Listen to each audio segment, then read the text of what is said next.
Council members have questioned whether taxpayers should bail out the hospital's ambulance service and whether top administrators should get bonuses while nurses and other employees are let go. Our lead investigative reporter, Jody Barr, joins us now with new details on this contract, Jody, between the hospital and Donnie Weeks. What did you learn?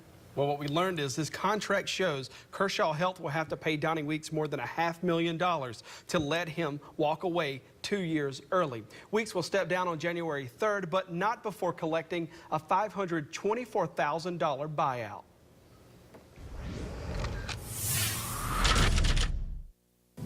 We have a motion considering a retirement and releases for Mr. Weeks. Do I have a second? Mr. Jones, second. Any discussion? All in favor signify by raising your right hand. Opposed?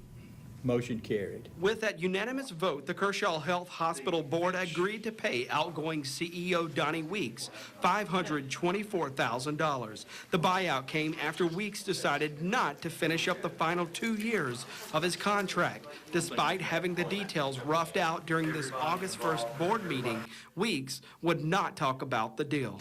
No, we're not going to discuss that today. Okay. Any reason why?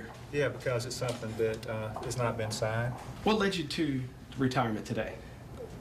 I've given you the statement that I can give you at this particular time. There's not anything else I can say. The buyout shows Weeks' last day is January 3rd, but he might not have to show up to get paid. A board member tells us there will not be a search for a new CEO.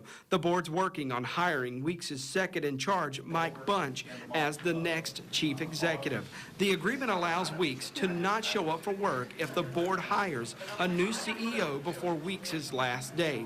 The board could finalize Bunch's contract at its next board meeting. With the August 1st vote, the board let Donnie Weeks out of his original contract. That contract paid him a base salary of $332,994 and several other benefits. It allowed him to earn a bonus of up to 40% of his base pay, and the hospital paid a $660,000 life insurance policy for Donnie Weeks. The hospital also gave Weeks a vehicle benefit, giving him $600 a month for a vehicle allowance. KershawHealth also gave Weeks $9,500 a month for his retirement account, a benefit that's totaled more than $360,000 as of today.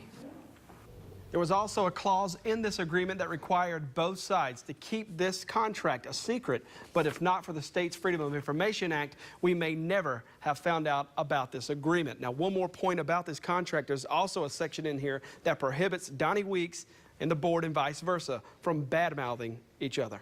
And as far as the bonuses go, you know, with hospitals or really any sort of corporation, aren't those written into contracts between CEOs and companies in this particular case? Yeah, in this case, every bonus was spelled out in each employee's contract, that they would meet a certain amount of goals, then they would weigh that against whatever percentage bonus that their contract spelled out. But the problem here for the councilman we interviewed last week and the KershawHealth board member we interviewed last week, they said that the hospital should have never beholden itself to contracts where these bonuses would have to be paid out. Bonuses as high as what we showed you were paid out, and that they said these were reckless, irresponsible, and something the hospital couldn't afford to pay in the first place. And they're raising that concern because they have the taxpayer buy-in with, you know, with the running of the hospital. Right, the hospital can't afford to fund its own ambulance service. Went to county council in April and asked for $300,000, and the council said, if you can't afford to pay that bill, you shouldn't be paying these bonuses.